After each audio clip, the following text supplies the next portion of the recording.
안녕하십니까, 김주성입니다. 함께 읽는 성경 말씀 시작합니다. 오늘 아침 읽을 말씀은 출애굽기 24장입니다. 제목은 언약의 피. 모세가 하나님의 말씀을 기록하고 모든 율례를 백성에게 전하였습니다.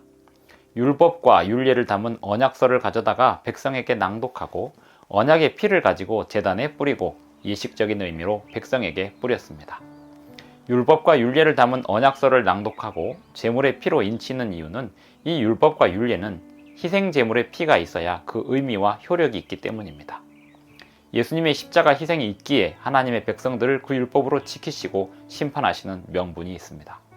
백성들이 율법과 율례를 지키는 의미도 십자가 희생 덕분입니다. 출애굽기 24장 1절부터 18절까지 낭독합니다. 또 모세에게 이르시되 너는 아론과 나답과 아비후와 이스라엘 장로 70명과 함께 여호와께로 올라와 멀리서 경배하고 너 모세만 여호와께 가까이 나아오고 그들은 가까이 나아오지 말며 백성은 너와 함께 올라오지 말지니라. 모세가 와서 여호와의 모든 말씀과 그의 모든 율례를 백성에게 전하매 그들이 한 소리로 응답하여 이르되 여호와께서 말씀하신 모든 것을 우리가 준행하리이다.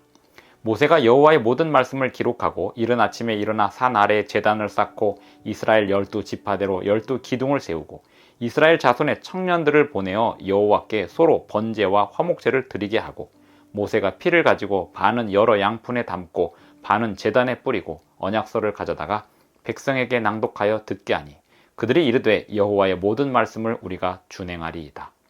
모세가 그 피를 가지고 백성에게 뿌리며 이르되 이는 여호와께서 이 모든 말씀에 대하여 너희와 세우신 언약의 피니라. 모세와 아론과 나답과 아비후와 이스라엘 장로 70인이 올라가서 이스라엘의 하나님을 보니 그의 발 아래에는 청옥을 편듯하고 하늘같이 청명하더라. 하나님이 이스라엘 자손들의 존귀한 자들에게 손을 대지 아니하셨고 그들은 하나님을 뵙고 먹고 마셨더라. 여호와께서 모세에게 이르시되 너는 산에 올라 내게로 와서 거기 있으라. 내가 그들을 가르치도록 내가 율법과 계명을 친히 기록한 돌판을 내게 주리라. 모세가 그의 부하 여호수아와 함께 일어나 모세가 하나님의 산으로 올라가며 장로들에게 이르되 너희는 여기서 우리가 너희에게로 돌아오기까지 기다리라.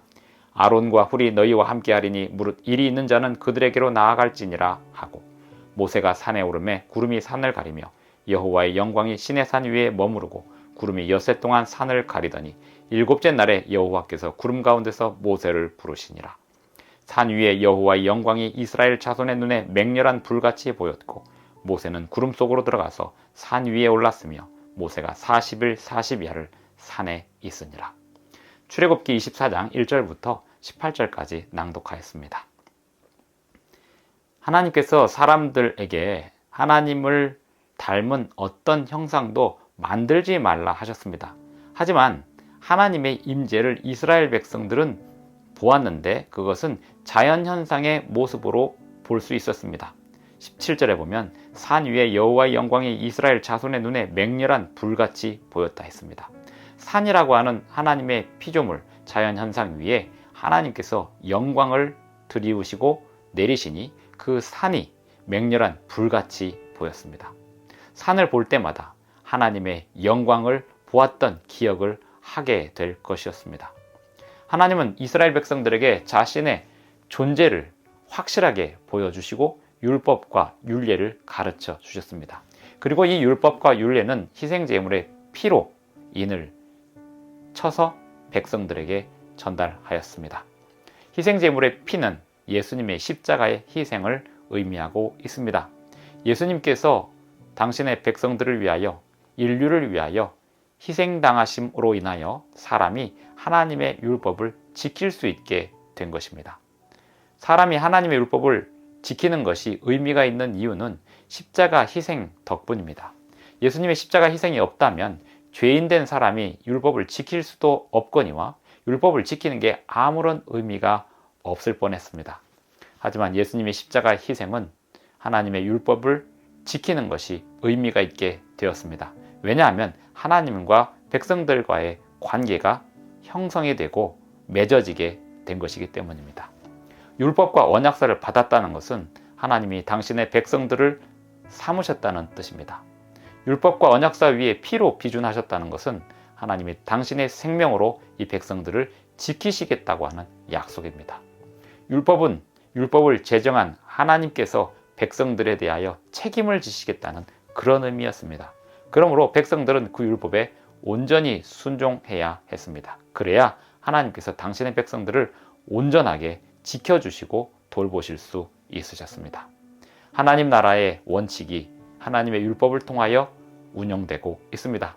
하나님의 백성들을 위하여 희생당하신 예수님의 십자가의 희생을 생각하며 하나님의 율법을 지킬 때 그 율법이 하나님의 뜻에 맞는 삶이 되고 그 삶으로 세상에 하나님의 뜻을 펼칠 수 있게 됩니다.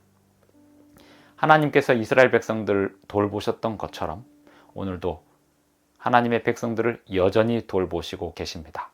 하나님의 백성들은 예수님의 십자가의 희생을 생각하며 하나님의 율법에 순종하며 살 수 있습니다. 기도하시겠습니다. 하늘에 계신 우리 아버지, 오늘도 우리에게 새 아침을 주셔서 감사합니다.